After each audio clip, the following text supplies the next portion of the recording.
you look at on the left there, we've got the analytical, conceptual, directive, and behavioural. We've got quite a,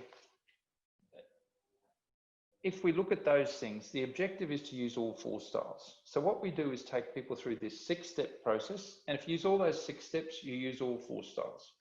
You can see it's got the colours on the left-hand side, and they, with the numbers, they match the style that's mostly dominant there. And you can see that's also on the circle on the right-hand side. But independent of those colours, if I just take you through the 6 steps. First thing is analyse the situation. Second is set the objectives. Third is search for options. 4th is evaluate the options. 5 is make a decision. 6 is evaluate the decision.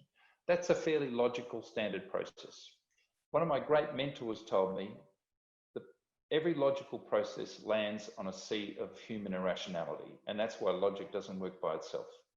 So what you'll find under pressure is that people will stick to their type, and they'll stick with their preference.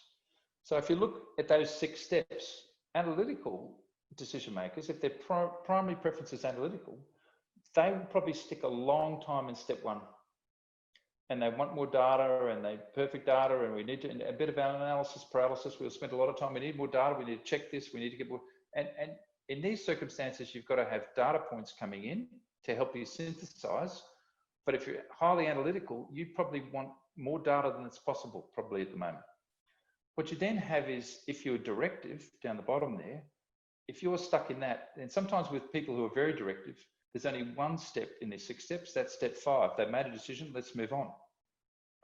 So what the combination which we've got here of the analytical and directive, what that can lead to under pressure is that the leadership team could spend so much on step 1 that they run out of time for 2, 3, and 4, and they go straight to step 5. So they spend so much time on step 1, they run out of 2, 3, and 4 and go to step 5. And that is the data that we're hearing from 3 sources. One is from leaders, but if people above them, what they're experiencing is they're experiencing directive from their people above. They're not hearing the why. What you're missing out in 1, 2, 3, and 4 is the why. They're hearing lots of what needs to be done and what changes, but they're not necessarily hearing the why from senior leaders.